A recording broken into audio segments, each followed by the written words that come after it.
Bueno, vamos a ir a la palabra del Señor y hoy quiero compartir un texto que está en el Evangelio de Lucas, en el capítulo 10, que está en un poquito simple, sencillo, pero tiene mucho que ver con lo que nosotros creemos, con lo que nosotros profesamos y tiene que ver también con la manera en cómo buscamos al Señor. Amén. ¿Para qué lo buscamos? ¿Para qué lo queremos? ¿Por qué queremos que esté en nuestras vidas? Honestamente, si somos honestos con Dios y somos honestos con nosotros mismos, la mayor parte de nosotros, yo diría que el 99.9% de los cristianos, habrá una excepción por ahí, pero la mayor parte de los cristianos buscamos al Señor porque lo necesitamos. Por eso nos acercamos a Dios, porque necesitamos de Dios. Si no lo necesitáramos, si no hubiera necesidades en nuestras vidas, ni nos acercamos. Por eso digo que es la mayoría, quizás haya excepciones, quienes no son llamados en necesidad, pero el simple hecho de necesitar el perdón de nuestros pecados y alcanzar la salvación, esa ya es suficiente necesidad en cada uno de nosotros. Sin embargo, hay quienes estamos pasando por una mayor necesidad, que necesitamos un milagro, que necesitamos que Dios haga algo con nosotros. Pero si bien nos acercamos a Dios para buscarle por nuestras necesidades, y quiero aclarar que eso no está mal, o sea, no está mal que alguien busque a Dios porque lo necesita. De hecho, el mismo Dios lo dice en su palabra: si mi pueblo se humillare, sobre el cual mi nombre es invocado, y se arrepintieren y se volvieren de sus malos caminos y inclinaren su rostro, entonces yo oiré desde los cielos y sanaré su tierra. Quiere decir que el Señor mismo sabe que aquellos que le buscan, le buscamos por necesidad. Amén. Entonces, si le buscamos por necesidad, no está mal. Dios sabe que tenemos necesidad. Incluso el mismo Señor Jesús dijo que antes de que nosotros pidiéramos, Dios ya sabe de qué tenemos necesidad, antes de que nosotros le pidiéramos. Pero que necesitamos orar. Entonces, si Dios ya sabe que tenemos necesidad y Dios sabe que lo vamos a buscar por necesidad, entonces Dios nos recibe, aun cuando lo busquemos por una necesidad. Sin embargo, cuando ya le buscamos a Dios, cuando ya nos hemos acercado a Dios, surge otra necesidad de nosotros. Y la otra necesidad que la mayor parte de nosotros buscamos o queremos satisfacer es poder servirle a Dios, servirle de alguna manera, algo, hacer algo por Él. Ya sea predicando su palabra, atendiendo las necesidades de la iglesia, ayudando a otros, tendiendo la mano, dando consejería, orando por el necesitado, visitando a aquel que está en dificultades. Y entonces tratamos de servirle al Señor. No quisiera yo pensar o quiero hacerme la idea de que cuando estamos tratando de servirle al Señor no es porque querramos sentirnos bien o porque querramos alguna mejor posición dentro del reino de los cielos. A dos de los discípulos que buscaban tener uno al lado del Señor, de su lado derecho, y el otro lado izquierdo del Señor, buscaban tener un lugar en la eternidad ahí. El Señor le respondió: eso no me corresponde a mí darlo, sino a mi Padre. Mi Padre ya lo tiene reservado para quien lo ha de ocupar, quién irá a su derecha y quién irá a su izquierda. Entonces, si buscáramos por posición o por algún reconocimiento, estaríamos distrayéndonos de la verdadera razón de servirle al Señor. Y esto es algo que quiero aclarar, porque el Señor Jesús lo aclara ahí en el capítulo 10. Leemos desde el versículo 1, ¿ya está ahí? Y vamos a leer, dice, capítulo 10, versículo 1 al 12. Dice: después de estas cosas, designó el Señor también a otros 70, a quienes envió de dos en dos delante de él a toda ciudad y lugar a donde él había de ir. Y les decía: la mies a la verdad es mucha, mas los obreros pocos. Por tanto, rogad al Señor de la mies que envíe obreros a su mies. Y he aquí, yo os envío como corderos en medio de lobos. No llevéis bolsa, ni alforja, ni calzado, y a nadie saludéis por el camino. En cualquier casa donde entréis, primeramente decid: paz sea esta casa. Si hubiera allí algún hijo de paz, vuestra paz reposará sobre él, y si no, se volverá a vosotros. Y posad en aquella misma casa, comiendo y bebiendo lo que os den, porque el obrero es digno de su salario. No os paséis de casa en casa. En cualquier ciudad donde entréis y os reciban, comed lo que os pongan delante, y sanad a los enfermos que en ella haya, y decidles, se ha acercado a vosotros el reino de Dios.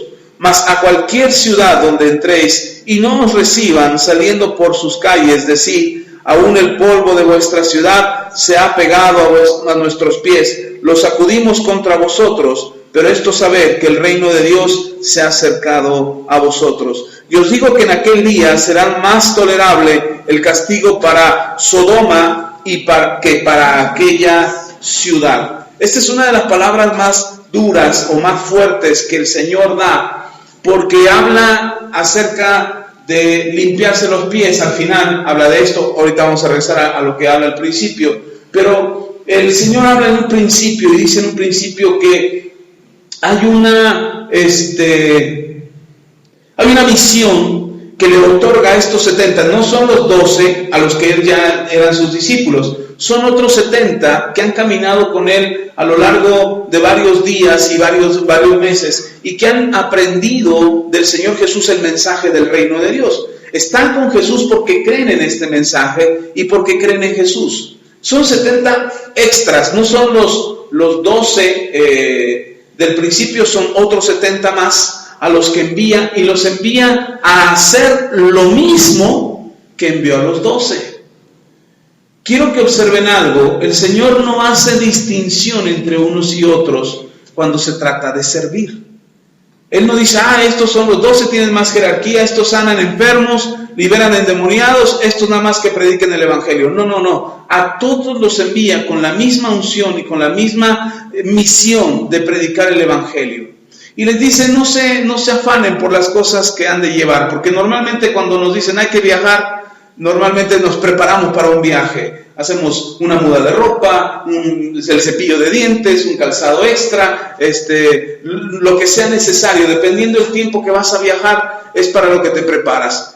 Pero a ellos les dicen, no te detengas en pensar en lo que vas a llevar en tu viaje, y les da una enseñanza o un principio que rige a todo aquel que le sirve a Dios. Todo aquel que toma la decisión de servirle al Señor, Dios le va a suplir. Sin embargo, nosotros nos afanamos tanto por lo que hemos de tener, que tratamos de justificar nuestro servicio a Dios, y entonces le pedimos a Dios, ahora te sirvo, ahora dame más. Pero en realidad el Señor dice que todo aquel que le sirve a Dios es digno de su salario y será recompensado o tendrá lo que necesita para cumplir con esa misión. A veces nos afanamos mucho y queremos algo más que solamente lo necesario. Queremos un poquito más, queremos que se nos dé algo más para nuestras necesidades, incluso hasta para nuestros gustos. Pero el Señor dice, no te afanes por las cosas que vas a llevar. De hecho dice, no saludes a nadie en el camino. Esto es importante porque le está diciendo el Señor, no te distraigas, llevas una misión. No te me salgas del propósito en el que vas. Y sabe, una de las cosas en las que yo he insistido, y se las insisto mucho a mis hijos, y aquí también se los he comentado, si algo usa el diablo es la distracción. El diablo busca distraernos de cualquier cosa que hagas. Si estás trabajando, busca distraerte de tu trabajo. Si estás haciendo una labor, te distrae de esa labor. Si te haces un propósito, no sé, quiero ser más materialista un poco quizás, pero te haces el propósito, no sé, de bajar de peso. Y entonces ya te hiciste el propósito y de repente algo te distrae. Vas pasando por todos los puestos de comida y todo se te antoja. Y dices, no puede ser, muy ahora que me puse a dieta, ahora todo se me antoja. Y lo peor es que llevas dinero, porque cuando antes no llevabas dinero y nada se te antojaba, pero ahora llevas dinero. Y entonces te distraes de tu propósito. Ese es el trabajo más común que yo encuentro que el diablo comete. Ni siquiera es el pecado, hermano. El pecado está vencido, el pecado ya está derrotado. Usted ya ha sido limpiado por el pecado y usted es libre del pecado. Tiene que vivir como alguien que no tiene pecado. Es decir, tienes que vivir de manera que el pecado ya no sea recurrente en tu vida. Eso es la manera en cómo deberíamos de vivir. Por eso le estamos enseñando los domingos acerca de la santidad. Y apenas vamos a una parte ligera de la santidad. Es importante que oigan los mensajes que estamos dando el domingo y los vuelvan a oír. Y los vuelvan a oír porque tiene mucho que ver con tu vida y con el estilo de vida que Dios te quiere dar. Así es que el Señor le dice, no se distraigan en el camino, no saluden a nadie, vayan, no se preparen con una alforja, no lleven de más, pero a donde lleguen, a la casa a la que lleguen, les van a dar de comer. Y ojo aquí con lo que le dice, ahí donde lo reciban, ahí quédense. Y lo que les den de comer, cómanselo. No anden de casa en casa. Es decir, ay, es que esta hermanita no me gusta como cocina la hermana, cocina muy picoso. Ay, me voy a cambiar con otro hermano de la otra casa. No busques aquel que va a satisfacer tu necesidad, porque Dios donde te ha llevado, ahí satisfacerá tu necesidad. Ahora usted diga, pastor, pero yo no estoy sirviendo, entonces ¿esto cómo aplica a mi vida? Es que aplica en todos los sentidos de la vida del creyente. Cuando tú le sirves a Dios, insisto, no necesariamente que tengas un cargo dentro del ministerio, sino simplemente como cristiano, tú decides dar un buen testimonio de parte de Dios y enseñarle a la gente cuál es el camino correcto para que la gente lo conozca a Él. En ese momento tú puedes o vas a encontrar gente que te ayuda, que te tiende la mano, que te provee de alguna u otra manera, o que te acerca a la provisión de Dios. Entonces, cuando Dios haga eso, tú no rechaces eso. Tú dirás, Señor, pero a lo mejor no es lo que tú esperas, pero ten por seguro que ese es el principio de algo que está comenzando Dios a hacer, porque lo que Dios te quiere demostrar es que Él te sostiene. Si el Señor Jesús enseñó en Mateo, en el capítulo 6, 5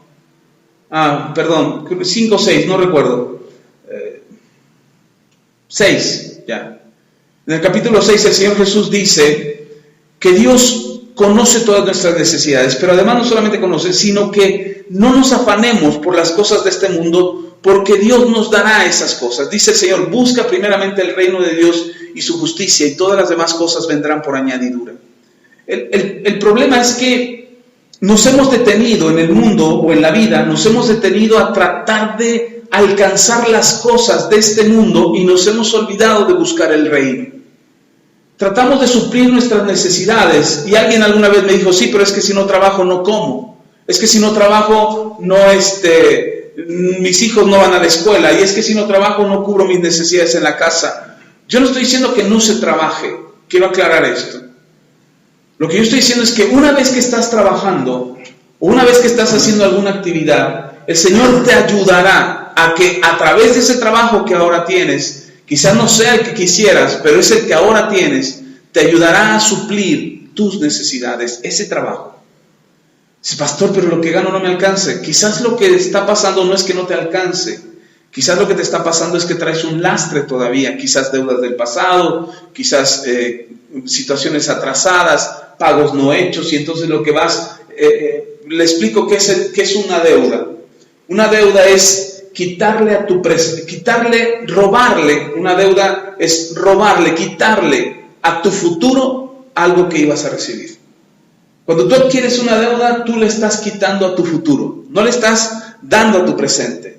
Es decir, si tú adquieres un crédito, un préstamo, una deuda, lo que tú estás haciendo es quitarle a tu futuro. ¿Por qué? Porque ¿cuándo lo tienes que pagar? En tu futuro. Y entonces lo que ibas a recibir en tu futuro ahora está incompleto. ¿Por qué está incompleto? Porque ahora en el presente le quitaste a tu futuro. Por eso el Señor Jesús cuando ora, el Padre nuestro, ustedes recordarán que el Señor Jesús dice, el pan nuestro de cada día, dánoslo hoy. O sea que el Señor te suplirá lo de cada día. Sin embargo, nosotros nos anticipamos y queremos lo de mañana, y queremos lo de un año, y entonces adquirimos deudas y situaciones financieras del futuro, lo estamos trayendo al presente, entonces le estamos quitando. Ahora, no se me espante, si usted ya adquiere una deuda y tiene una deuda de su futuro, lo mejor es pagarla.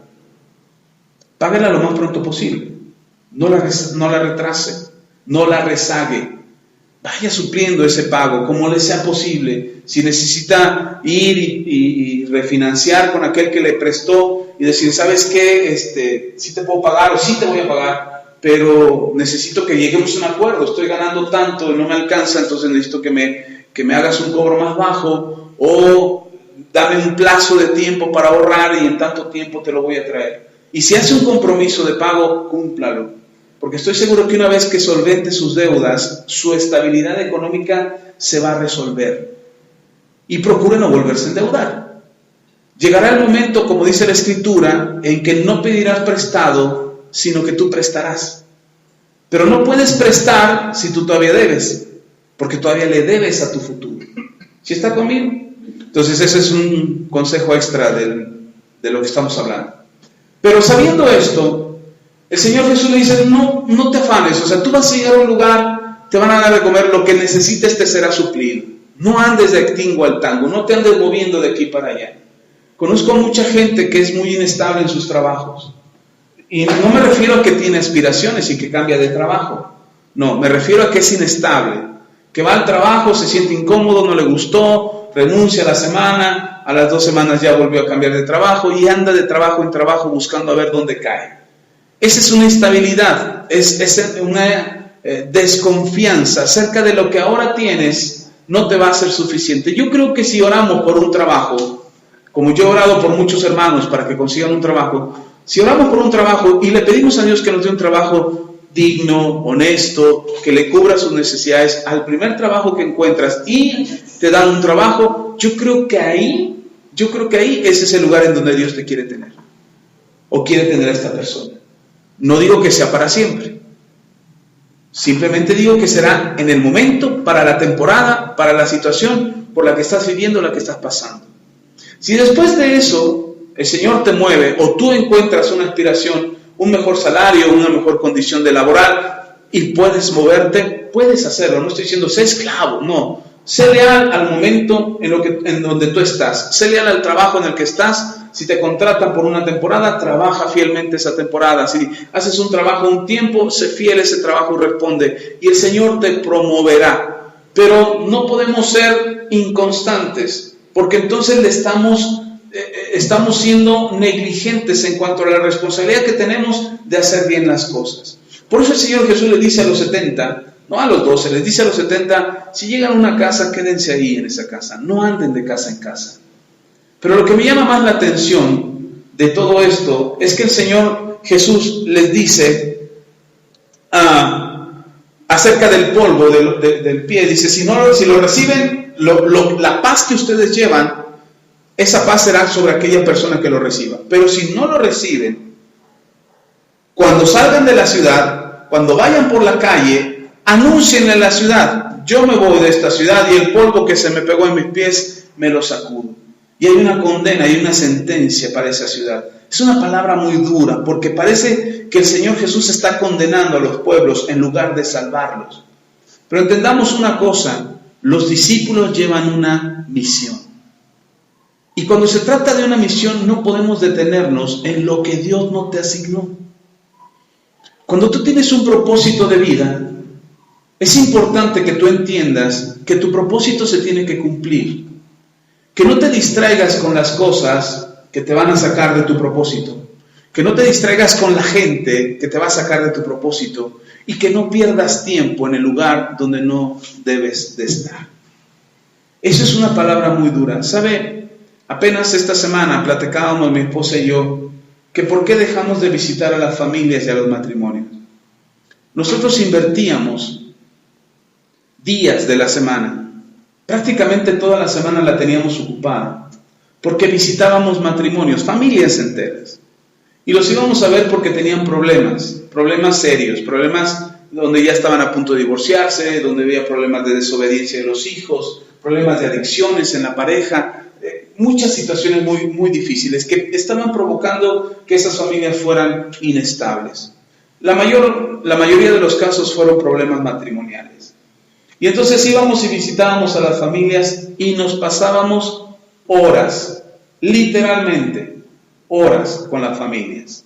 Entonces llegábamos 7 de la noche, nuestro plan era estar con ellos de 7 a 8, 8 y media, y generalmente llevábamos a nuestros hijos, porque no teníamos con quién dejarlos. Entonces nos llevábamos a nuestros hijos y iban con nosotros a las visitas que hacíamos, pero esas visitas de las 7 a las 8 terminaban siendo hasta las 12, 1 de la mañana, hablando y hablando de la necesidad de la gente, y nosotros ahí escuchando y aconsejando y dándoles palabra de parte de Dios, ministrándoles, orando por ellos, tratando de conciliarlos, que encontraran la paz entre ellos, aconsejando mucho tiempo. Lo hicimos muchas veces con muchas familias. Y durante todo ese tiempo de todas las familias que visitamos y que les dimos nuestro tiempo, porque se los dimos, invertimos nuestro tiempo en ellos, y nuestra gasolina, y y el cansancio de nuestros hijos. Mis hijos se dormían en la sala, y a veces ni en la sala, porque las familias que visitábamos a veces ni tenían sala, lo que tenían eran sillas, las sillas del comedor, y nos invitaban una taza de café y un pan, y se sentaban mis hijos. No, pues que los niños también comen. Se sentaban ahí mis hijos, y ahí estaban, en medio de toda la charla, ahí estaban mis hijos. Llegaba el momento como a las 9:30, 10 de la noche, que mis hijos se acomodaban en la mesa, se estaban sentados en la silla, solo se recargaban en la mesa y se quedaban dormidos hasta la hora que terminábamos. A veces era en la sala, y cuando era sala, pues ellos bien a gusto se acomodaban, se hacían rosquita entre ellos para cobijarse, porque hacía frío, a la 1, a las 12 de la noche, ellos estaban ahí esperando. Y eso lo hicimos durante mucho tiempo por muchas familias. Perdimos la cuenta de cuántas familias visitamos y hicimos eso. Y lo hicimos durante muchas veces. Y esta semana platicábamos de eso. Y le decía a mi esposa, es que de todas esas familias que visitamos, solamente una continúa con nosotros. Una, que es la familia de Saúl. Pero con Saúl también nos íbamos a quedar hasta su casa hasta las 11, 12 de la noche. Y de todas las familias son los únicos que quedan. Y decimos, ¿y las demás? Y ahora vemos familias que tienen problemas, que tienen dificultades, y ganas tenemos de ir a meternos a la casa de ellos y hablar con ellos e invertir tiempo hasta la 1, 2 de la mañana y volver a decir, ahora mis hijos ya los podemos dejar solos en la casa y ellos ya pueden quedarse ahí. Y ya ellos se hacen de comer y se hacen de cenar y ya ellos se levantan solos en la mañana si fuera necesario. Pero tomamos una decisión mi esposa y yo y dijimos, nadie nos va a distraer de nuestro propósito. No vamos a invertir el tiempo que no es necesario. Porque lo mismo que enseñábamos en esas casas, lo enseñábamos en la iglesia. Es lo mismo. Yo no necesito visitar su casa o que el pastor o la pastora visite su casa para poner orden a su casa.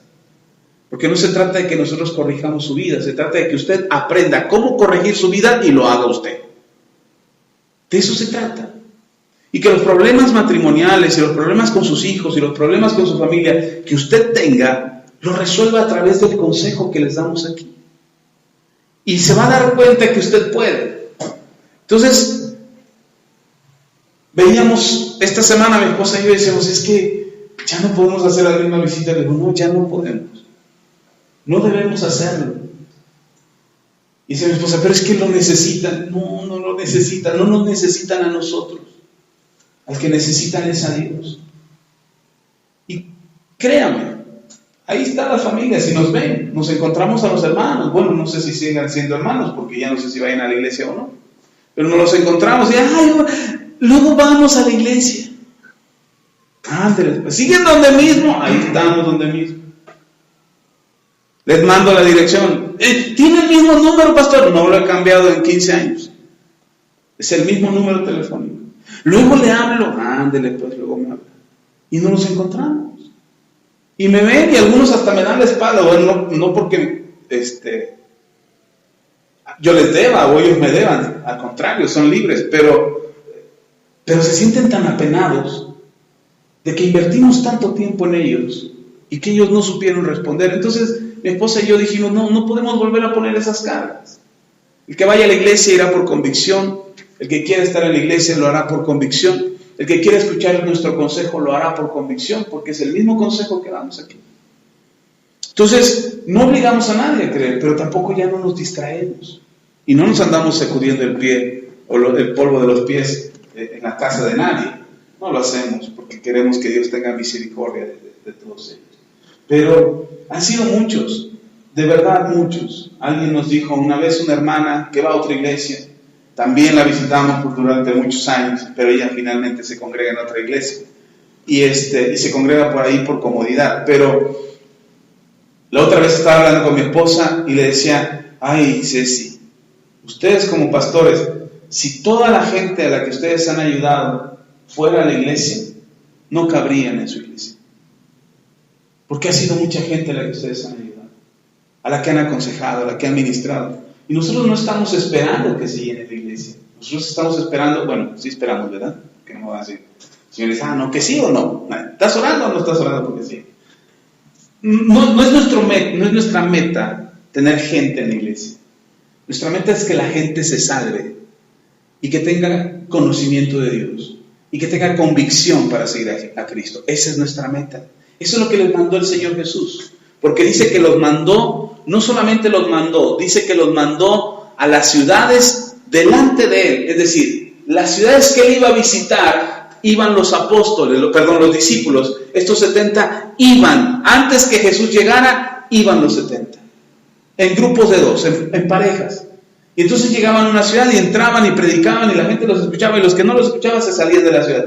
Pero entonces Jesús ya sabía en dónde había gente que estaba dispuesta a escucharlo. Y Jesús llegaba a esa ciudad.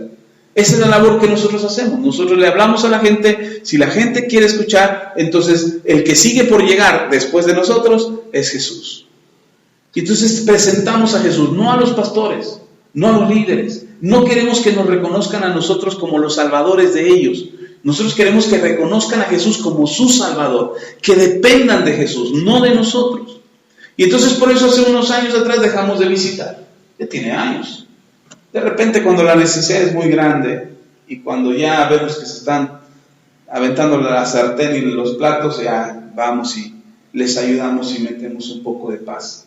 Pero es muy difícil. Yo aprendí hace unos años atrás, y esto me quedó muy grabado, del doctor Mike Murdock. Él dice, la persona que no respeta tu tiempo, no te respeta como persona.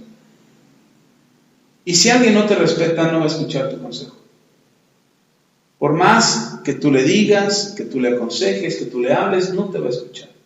Entonces esto es importante porque dentro del ministerio, dentro de la iglesia cristiana, hay un propósito para cada uno de ustedes. Cada uno de ustedes tiene un propósito. Pero el diablo se ha encargado de distraerlos con gente que los saluda en el camino. ¡Hey! ¿A dónde vas? A la iglesia. Oye, qué bueno, yo también voy a la iglesia. Y ahí vienes y te regresas. ¡Ay, sí, qué bueno! Y ya cuando ves ya se te hizo tarde, ya no llegaste a la iglesia. Te distrajo. Y pareciera que estás haciendo algo bueno.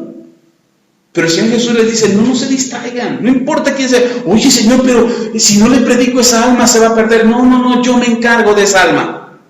Tú cumple tu propósito. Tú haz lo que te he asignado por hacer. Y una de las cosas que el Señor nos ha asignado por hacer es crecer como personas.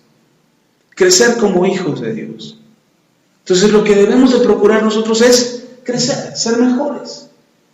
Y entonces la gente te va a decir, oye, ¿a dónde vas? A la iglesia. Ven, oye, quiero platicar contigo. Qué bueno, porque yo también. No, ven, acompáñame. Y en el camino platicamos.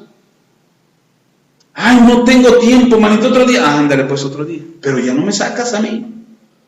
A mí no me vas a sacar de mi propósito. Yo voy a llegar a mi propósito. Yo voy a llegar a lo que tengo que hacer. Ha habido hermanos que me hablan y dicen, pastor, ¿puedo hablar con usted? Le digo, sí, claro.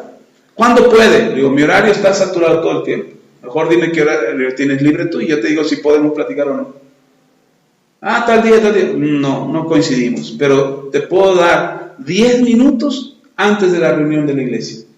10 minutos antes del martes, la reunión empieza a las 7, te espero al 10 para las 7. Nadie ha llegado aquí al 10. Nadie me acepta esa cita. El domingo, el domingo, te doy 10 minutos antes o 10 minutos después de la reunión, porque tenemos que salir corriendo a otra labor. Bueno, yo llego, ahí lo veo. Nadie ha llegado. Entonces, mucha necesidad no hay. Pero antes eran horas de distracción. Yo no digo que fueron horas tiradas a la basura, no creo, porque la semilla, la palabra de Dios siempre va a producir un fruto. Pero lamentablemente estas personas y estas familias no escucharon el consejo, no lo recibieron y están batallando hoy en día. Y el Señor les dice a ellos, no se distraigan. Aunque sea para predicarle, no te distraigas, cumple tu propósito. Y en donde estés, sé leal. Ahí quédate. Yo supliré tu necesidad. No vayas de casa en casa, no vayas de trabajo en trabajo, no vayas de lugar en lugar, no vayas de iglesia en iglesia.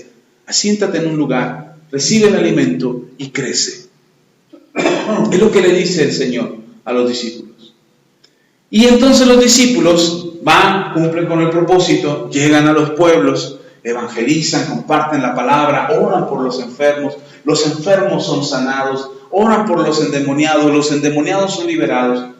¿Por qué fue que esto pasó? ¿Por qué fue que ellos podían hacer todo eso? ¿Por qué fue que ellos lograban hacer estos milagros? Después, porque el Señor los ungió, porque el Señor los mandó. Sí, claro que sí, pero porque fueron obedientes a lo que el Señor les dijo. El Señor les dio una encomienda, les dio un propósito, y ellos cumplieron con esa encomienda y con ese propósito. Hace poco platicaba con un hermano que está yendo al tutelar de menores a predicar, y está yendo a predicar ahí, y entonces le está costando mucho trabajo. Me decía el hermano, estoy a punto de renunciar, Axel. Estoy a punto de renunciar, no, es complicado para mí, cuesta trabajo, a veces quiero tirar la toalla. Entonces le di una palabra de aliento y le dije esto que les estoy diciendo a ustedes, no te distraigas, enfócate al propósito que Dios te ha dado, cumple con esa encomienda, Dios va a suplir tu necesidad, Dios va a estar al cuidado de tus hijos. No estoy diciendo, ya les explicaba a los maestros, a los que están en el seminario, de las prioridades, no es sacrificar una cosa por otra, es hacer lo que Dios te está pidiendo. Cuando tú haces lo que Dios te está pidiendo, el Señor se encarga de cuidar por tu necesidad. ¿Amén? Ok. Y entonces ellos regresan, con el maestro nos vamos a brincar hasta el versículo 17. Ellos regresan después de la victoria del evangelismo, de los milagros, de las señales, y regresan con el Señor Jesús. Versículo 17 dice, volvieron los 70 con gozo. ¿Cómo volvieron? Por eso yo no creo que el servicio a Dios o el ser cristiano sea un sacrificio. Yo no creo que el servir a Dios, el ser cristiano, sea algo que, ay, es que yo le sirvo al Señor y cómo sufro. No es cierto. Si tú le sirves al Señor, si tú haces lo que el Señor te está pidiendo, tú regresas ¿cómo? Con gozo. Yo les he testificado aquí, yo he estado enfermo, muy enfermo. Y de repente ya no puedo más y me dice mi esposa, no vayas, no, quédate el martes sobre todo, quédate, no vayas a predicar, te sientes mal y mejor. No, yo tengo que ir. Y resulta que cuando vengo, predico, el mal se va. Servir a Dios no es una carga, servir a Dios es un alivio. Buscar a Dios no es una carga, ser cristiano no es una carga. Nos han hecho creer que los cristianos hay que cargar una cruz para seguir a Jesús. No, la cruz que hay que cargar es la de la obediencia. No es una cruz de sufrimiento. Por eso me molesta tanto cuando alguien dice, es que hay que pagar el precio. ¿Cuál precio? El precio ya lo pagó Jesús. Tú no tienes que pagar ningún precio. No te alcanzaría la vida para pagar el precio del servicio y de la salvación y de la unción que el Señor quiere darte. Todo ha sido por gracia. Entonces cuando dicen, es que hay que pagar un precio, no, estás haciendo las cosas mal. De hecho, un consejo que yo doy es que si servir a Dios ya se está volviendo cansado y te está volviendo pesado, regrésate un poquito, unos pasos hacia atrás y revisa por qué lo estás haciendo. ¿Por qué lo hiciste? ¿Por qué visitaste a alguien? ¿Por qué fuiste a ayudar a alguien? ¿Por qué le diste a alguien? ¿Por qué lo hiciste? No es porque sea una carga, ni porque sea una obligación. Había unos hermanos que estaban afligidísimos, eran de otra iglesia, no, ahora se congregan en otra, pero cuando yo los conocí, resultó que coincidimos en un lugar, hablando, salió que éramos cristianos, pues, ay hermano, pues un día visítenos. Sí, un día que ande por ahí por su casa los paso a saludar. Era cuando el pastor hacía visitas todavía. Y entonces pasé a saludarlos y estaban apuradísimos, estaban peleándose porque tenían que preparar unos alimentos y estaban ahí apurados. Y le digo, no, creo que vengo en otra ocasión, están muy apurados. No, quédese hermano, porque necesitamos que ore por nosotros, porque ya esto ya es insoportable, no podemos estar haciendo. Le digo, pues hermanos, ¿de qué se trata? ¿Por qué tanta comida? ¿Qué? ¿Van a tener una fiesta? Dice, no, es para la iglesia. Es que hay un evento en la iglesia y entonces hay que llevar todo esto, pero ya estamos aquí desde las 10 de la mañana, ya eran las 5 de la tarde. Y tenían que estar a las 7 y no terminaban. No, es que llevamos todo el día y no podemos terminar y no entiende y mis hijos no se apuran y que la hermana fulana no ha llegado. Y digo, a ver hermano, no, ¿por qué lo están haciendo? Es que el pastor preguntó que quién podía hacerlo y nosotros podíamos hacerlo y entonces nosotros ofrecimos. Entonces no tiene por qué ser una carga, no tiene por qué ser una razón de pleito, de discusión servir al Señor, no lo es. Es que hermano, el sacrificio que hacemos, no es sacrificio. Es una ofrenda que le estás dando al Señor. Y tiene que ser una ofrenda agradable. El apóstol Pablo dice, no des ni con tristeza ni por necesidad. No des por tristeza no des con tristeza ni por necesidad, porque Dios ama al dador alegre. Y dar algo para Dios tiene que producirte gozo. Lo que sea que hagas, ya sea que sirvas en la iglesia, ya sea que das una ofrenda, ya sea que ayudas a alguien, no tiene que producirte dolor, no tiene que producirte carga, tiene que producirte gozo. ¿Cómo regresaron los 70? No dice 35 regresaron contentos y 35 regresaron enojados. 35 llegaron llenos de unción y 35 llegaron fracasados, frustrados porque ningún enfermo sanaron. No dice eso. Dice que los 70 volvieron llenos de gozo. Dice, volvieron los 70 con gozo, diciendo, Señor, aún los demonios se nos sujetan en tu nombre. Cuando tú le sirves a Dios, los demonios saben a quién le estás sirviendo. No es que, necesito un curso de capacitación para liberación, o necesito un curso de capacitación para echar fuera demonios. No. Tienes que entender que cuando tú le sirves a Dios y el Señor te respalda. ¿Sí está conmigo? Es como, somos embajadores. Así nos describe la Biblia, que somos los embajadores del reino de Dios. ¿Qué es un embajador? Un embajador es un representante. Actualmente los embajadores, ¿a quién representan? A su país. ¿Y en dónde están? En otro país. Yo me acabo de enterar, no sabía, lo vi en las noticias, me acabo de enterar que Estados Unidos no había mandado embajador a México en año y medio. Eso es algo increíble.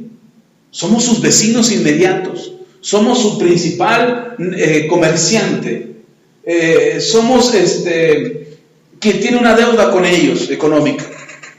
Debería de haber un representante de su gobierno en nuestro país, pero ¿sabe qué? No había las condiciones, todo lo hacía directamente el gobierno, no lo hacía por medio de un embajador.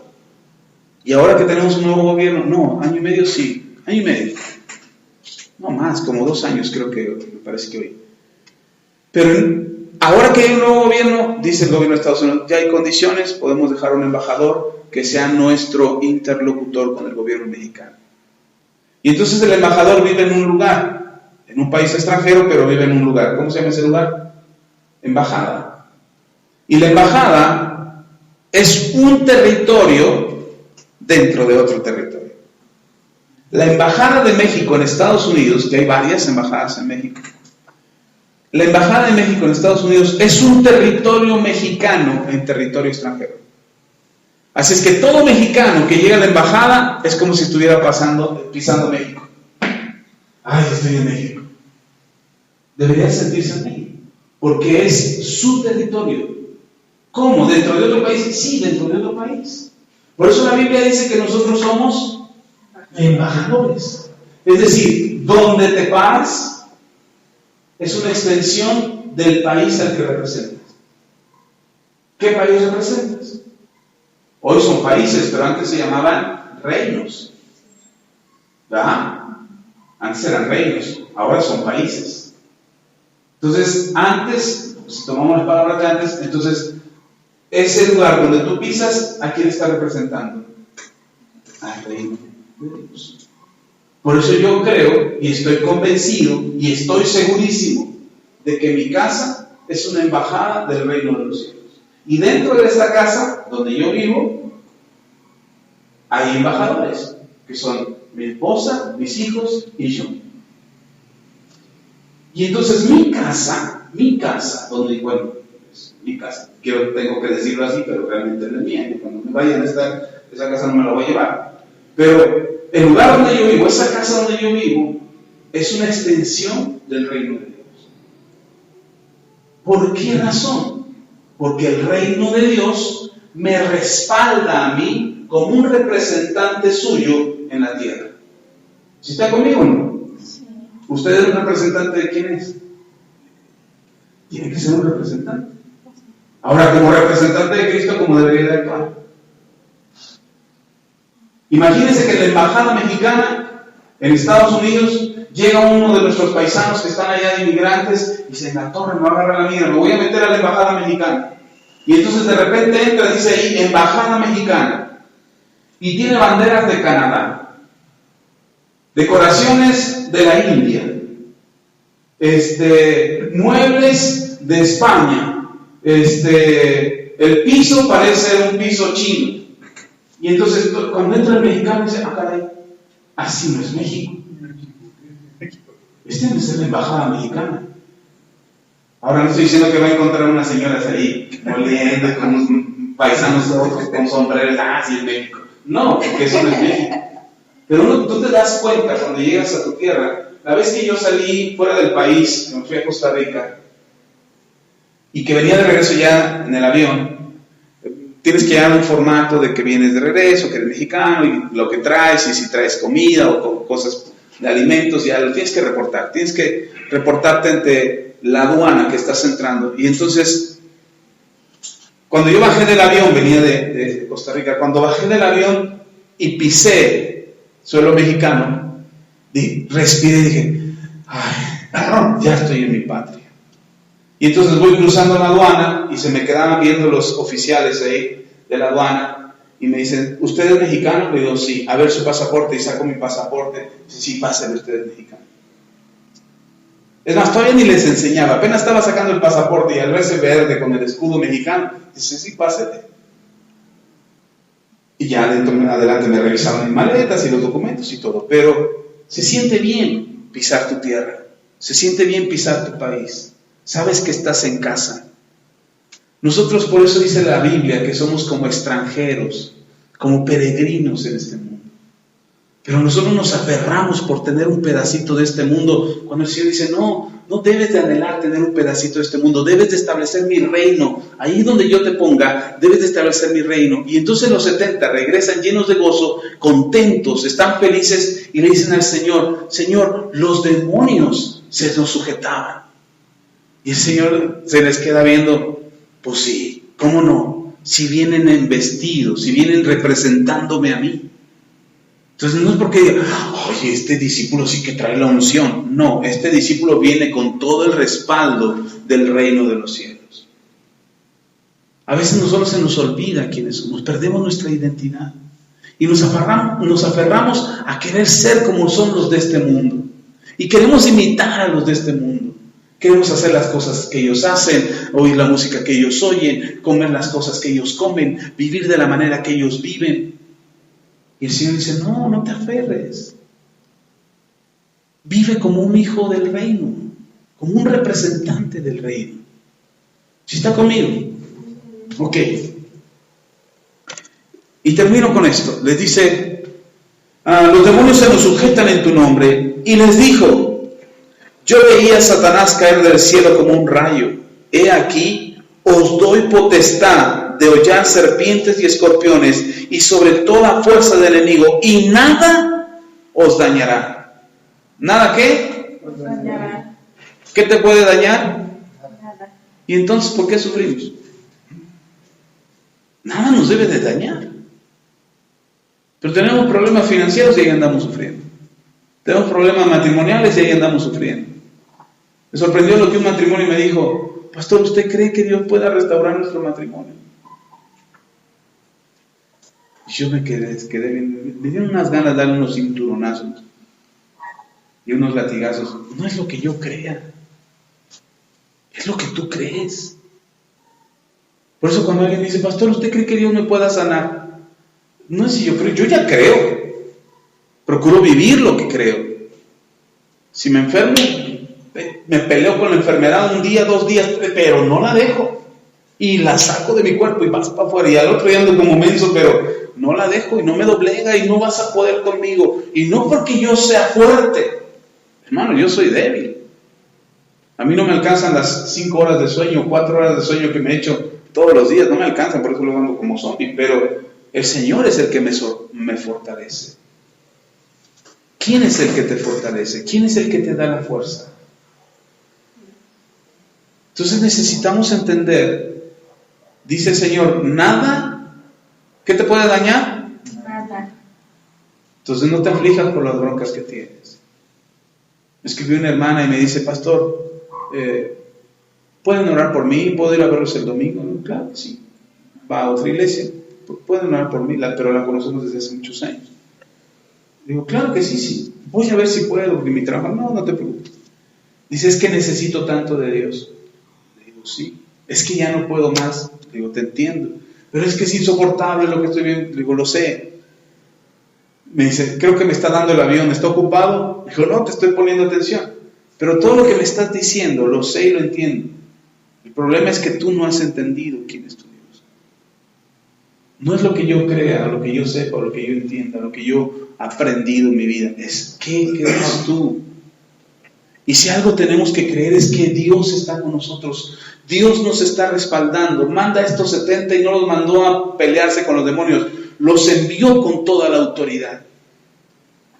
Ahora dicen, ay sí, pastor, pero eran los 70. Hermanos, ni sus nombres conocemos. Porque no es quiénes eran, es lo que Dios hizo con ellos. Por eso en Mateo capítulo 28 el Señor le dice a los discípulos, y yo estaré con ustedes todos. He aquí, les dice, he aquí les doy potestad. ¿Cómo dice? Les doy potestad. Ay, se me fue. Mateo 28, espérenme. Para no inventármelo, porque luego me invento unos versículos que me van a pedir cuántas de esos. No, ya me repetí, ya dije que la regué. Dice, versículo 18, Mateo 28, 18, dice, y Jesús se acercó, les habló diciendo, toda potestad me es dada en el cielo y en la tierra, por tanto, id y haced discípulos a todas las naciones, bautizándolos en el nombre del Padre, del Hijo y del Espíritu Santo, enseñándoles que guarden todas las cosas que os he mandado. Y dice, y aquí, esa es la parte que quiere decir, y aquí yo estoy con vosotros todos los días hasta el fin del mundo. ¿Cuándo? Todos los días. Y entonces cuando el enemigo quiere hacer planes para destruirte, no sientas, porque yo de repente he oído, es que siento que Dios me abandonó. No, a ver, Él dijo que estaría con nosotros todos los días. ¿Acaso Dios es un Dios mentiroso? ¿Acaso el Señor es mentiroso? No, si Él dijo yo soy la verdad, entonces todo lo que Él dijo es verdad. ¿Qué nos hace falta? Creer lo que Él ha dicho. Y por último, termina diciendo el Señor ahí en Lucas,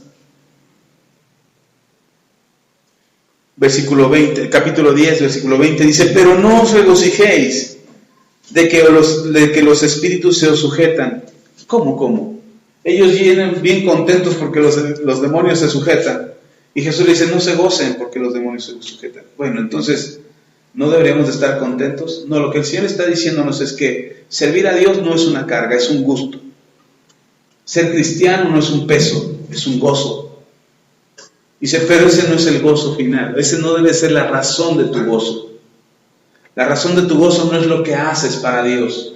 La razón de tu gozo no es servirle al Señor. La razón de tu gozo, dice el Señor, es que tu nombre esté escrito en el libro de la vida. Dice, sino regocijaos de que vuestros nombres están escritos en los cielos. Entonces, ¿por qué nos contentamos? ¿Por todo lo que hacemos para Dios?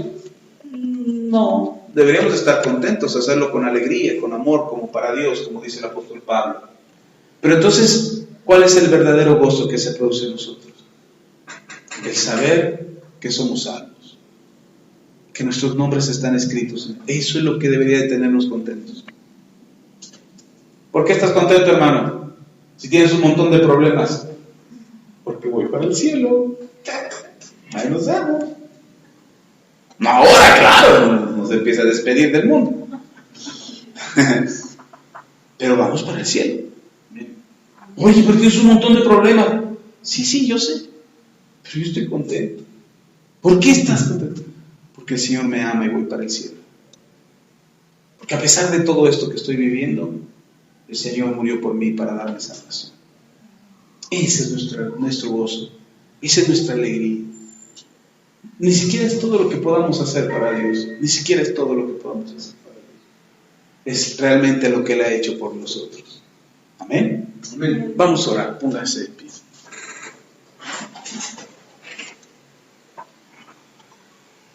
Y si algo le ha querido afligir, si algo le ha querido robar la alegría, el gozo de su corazón, dígale a Dios, no. Yo estoy contento porque tú me has dado salvación. Estoy contento porque tengo vida eterna. Porque voy a ir al cielo. Porque lo que estoy pasando en este mundo solamente será por un poco de tiempo.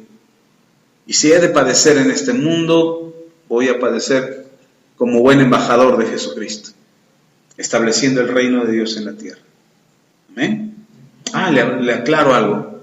En la embajada, aunque esté en Estados Unidos, el ejército de Estados Unidos no puede entrar a la embajada mexicana.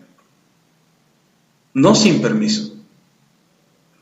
No puede entrar. Para poder entrar el ejército de Estados Unidos a la embajada mexicana, tiene que ser bajo autorización del gobierno mexicano. ¿Ya vio por qué es importante que su casa sea una embajada del reino de los cielos? Porque así cuando el demonio diga, yo voy a entrar porque esta casa es mía, el Señor le diga desde el cielo, ¿qué? ¿A dónde vas? ¿Ya tramitaste tu permiso para entrar? No, pero es que allá adentro está un pecador. Estará el mismo Judas si quieres. Pero ese lugar es mi embajada. Y ahí no puedes entrar. No te pertenece, no tienes... Pero está en mi mundo, está en mi territorio. No me importa. Es mi embajada. Representa mi reino. Y no puedes entrar. Amén. Vamos a ver. Padre, te doy gloria, honra y alabanza. Gracias por tu palabra. Tu palabra es verdad. Y lo que hemos recibido hoy, Señor, lo recibimos con un espíritu apacible, con humildad, con gozo, sabiendo que tú tienes cuidado de nosotros. Hoy habla a nuestras vidas a través de esto que hemos escuchado para que nos quede claro y firme en nuestro corazón que no debemos de andarnos distrayendo con las cosas de este mundo, pero tampoco, Señor, perder nuestro tiempo en las cosas que no deberíamos de estar ocupándonos. Hay gente que no está dispuesta a escucharnos a nosotros y tú enviarás a alguien a quien le hable con autoridad y con denuedo para que ellos puedan creer y ser salvos. Nosotros nos enfocamos en hacer lo que tú nos has mandado y queremos cumplir con esa encomienda, no equivocarnos, no errar, hacer lo que es correcto y darte la gloria por ello. Y sabemos, Señor, que tú nos respaldas y estás con nosotros porque somos representantes de tu reino. Así es que donde quiera que vayamos y donde quiera que estemos, tú nos sustentarás. Bendecimos tu nombre y pedimos, Padre, en el nombre de Cristo Jesús, que tu gracia nos sostenga y que seamos entendidos respecto a la misión que nos has encomendado, para no perdernos en el camino, para no distraernos, para no ser perturbados. Tú tendrás cuidado de nosotros, nos sujetarás, nos sustentarás y nos ayudarás. Nos respaldarás con autoridad para que el diablo mismo se sujete ante tu presencia. Gracias, Señor, porque eres Dios y no hay nadie como tú. Bendito seas, Dios. Te alabamos, Padre. Te damos la gloria. En el nombre de Cristo Jesús. Amén.